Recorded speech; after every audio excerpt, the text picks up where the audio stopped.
Dando continuidade aqui à nossa segunda parte da aula de neuroanatomia. Nós vamos estar falando agora, nesse segundo momento, sobre os três temas, que é cerebelo, medula espinhal e diencéfalo. Bom, falando um pouquinho do cerebelo, o cerebelo ele é a segunda maior estrutura encefálica, né, pendendo apenas para o cérebro. E o cerebelo, ele ocupa tanto as regiões inferior como as regiões posterior da cavidade craniana.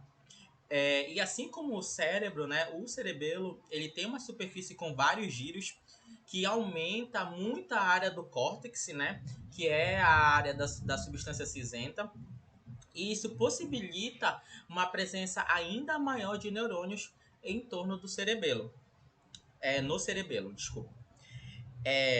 Só para vocês terem ideia do tamanho do cerebelo, né, ele é responsável por cerca de 1/10 da massa encefálica. Embora, né, apesar disso, ele contenha quase a metade dos neurônios de todo o encéfalo. O cerebelo, essa estrutura aqui, que é encontrada posteriormente, né, ou seja, mais atrás, em uma visão frontal da ponte, que é essa região mais protuberante, e do bulbo, né?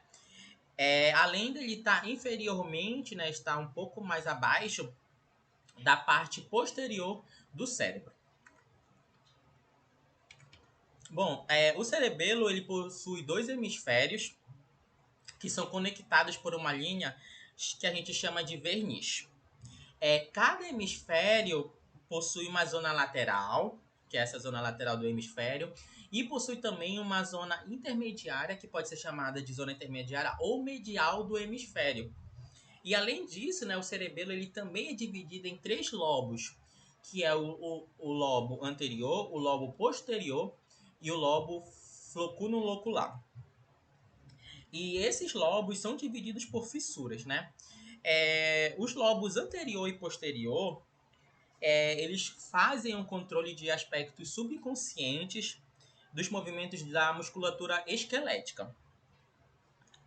Desses lobos, né, o lobo floculonodular, ele é o mais antigo, e ele atua junto com o sistema vestibular para o controle do equilíbrio corporal.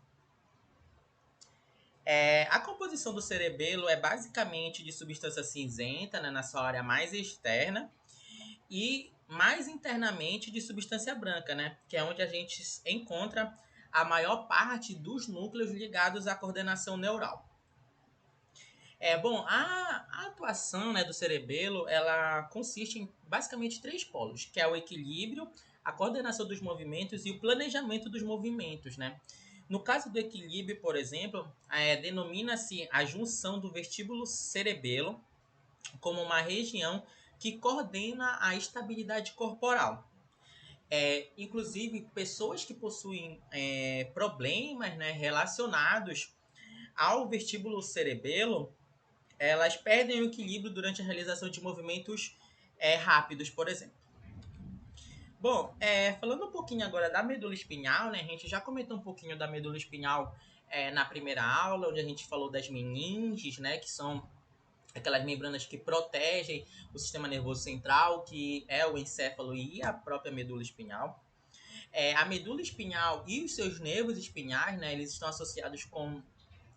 associados, né, e contêm circuitos neurais que controlam algumas de suas mais rápidas reações a mudanças no ambiente. Por exemplo, se você pegar um objeto quente, os músculos de preensão eles vão relaxar e fazer com que você solte aquele objeto.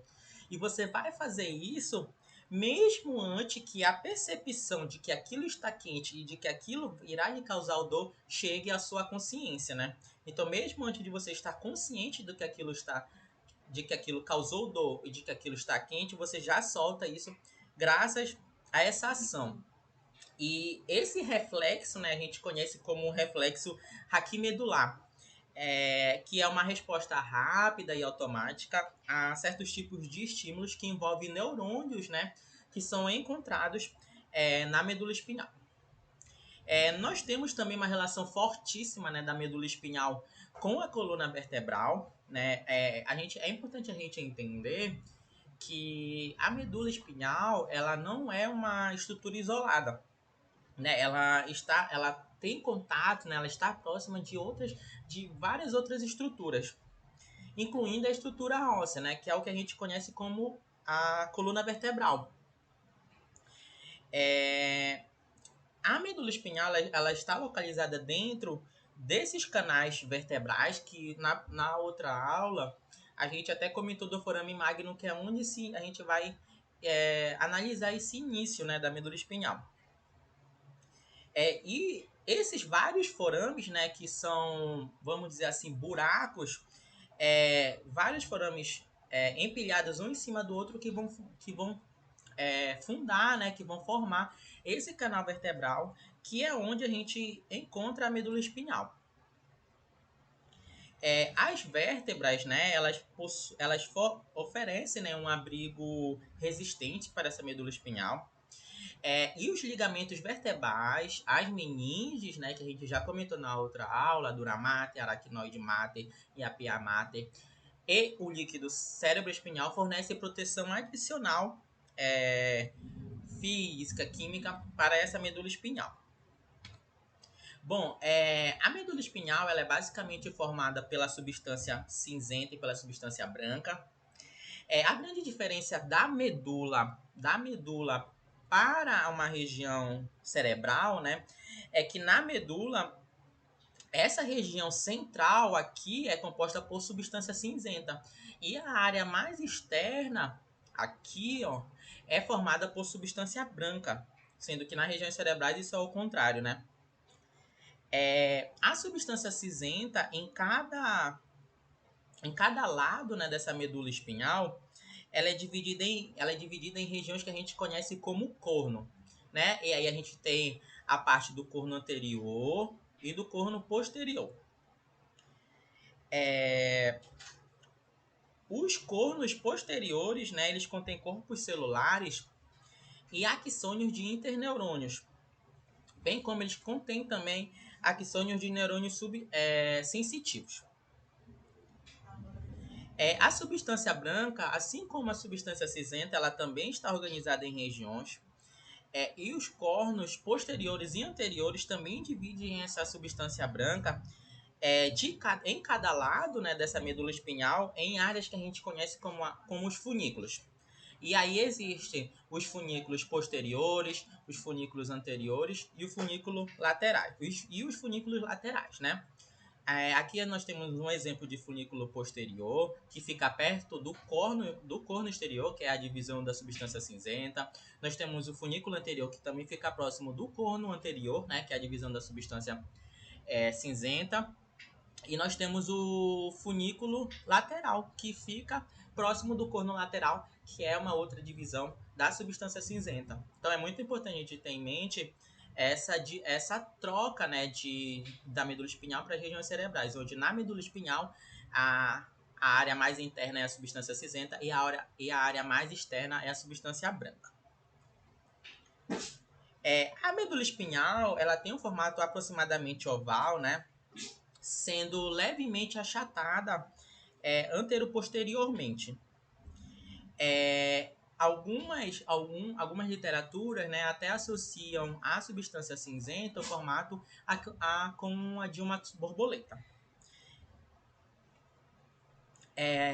Um outro ponto muito importante, né, é que, por exemplo, durante a infância, a medula espinhal e a coluna vertebral, elas crescem se alongando, né, como parte do crescimento total do corpo. Então, ao longo que você vai crescendo, que uma pessoa vai crescendo, essa coluna vertebral e essa medula espinhal vão se alongando.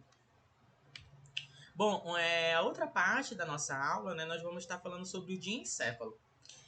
O diencéfalo, ele forma um núcleo central de tecido encefálico logo acima do cerebelo. E o diencéfalo, né, ele inclui 3 áreas, né, que é o tálamo, o hipotálamo e o epitálamo. O diencéfalo, ele é justamente essa área aqui que fica logo acima do tronco encefálico, que é aquela área que nós analisamos o mesencéfalo, a ponte e o bulbo, né? E ele fica entre o tronco encefálico e o próprio cérebro, né? Do hipotálamo, por exemplo, que é uma das áreas que estão dentro do diencéfalo, né, que se projeta a glândula hipófise. Além de tratos ópticos também, né, que representam neurônios na retina que passam pelo diencéfalo. Então, o processo de visão, né, que a gente conhece, que vai pela retina, que é o estímulo que é recebido pela retina e tudo, vai passar todo esse processo pelo diencéfalo. Bom, falando especificamente agora de uma estrutura dentro do diencéfalo, né, que faz parte do diencéfalo, nós temos o tálamo. O tálamo, né, ele forma cerca de 80% do diencéfalo e ele mede apenas 3 centímetros de comprimento. Ele é composto por duas massas ovais de substância cinzenta que são organizadas em núcleos com tratos de substância branca de permeio. Uma ponte de substância cinzenta, né, chamada de aderência intertalâmica, que é a massa intermediária, que a gente também conhece como massa intermediária, que é esse pontinho bem aqui. Esse pontinho, né, clássico do tálamo, a gente conhece como a aderência intertalâmica. Ela vai fazer a ligação das metades do tálamo em cerca de 70% dos encéfalos humanos.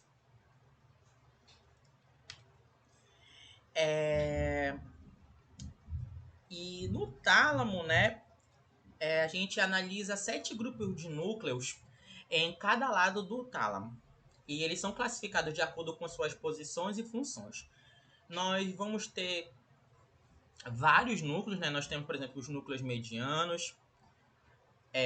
E um exemplo que a gente trouxe é o núcleo anterior, por exemplo, aqui.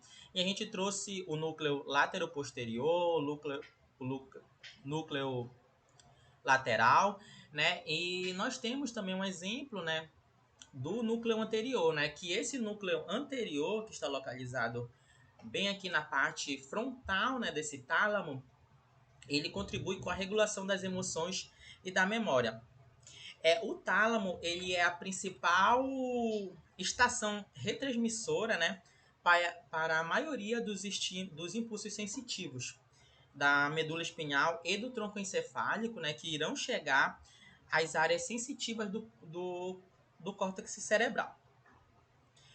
E além dessa função, né, ele contribui para as funções motoras ao fazer a transmissão de informações vindas do cerebelo, né, e dos núcleos da base para essa área motora primária do córtex cerebral. Bom, falando agora um pouquinho sobre outra estrutura que pertence, né, ao diencéfalo, nós temos o hipotálamo. O hipotálamo, ele é uma pequena região do diencéfalo localizada inferiormente ao tálamo, né? Ou seja, ele está logo abaixo do tálamo, que é essa parte bem aqui. Esse aqui é o hipotálamo logo abaixo, inferiormente ao tálamo, né? Ele é composto por cerca de 12 núcleos que estão agrupados, né, em 4 regiões principais. E ele é responsável por controlar muitas atividades corporais.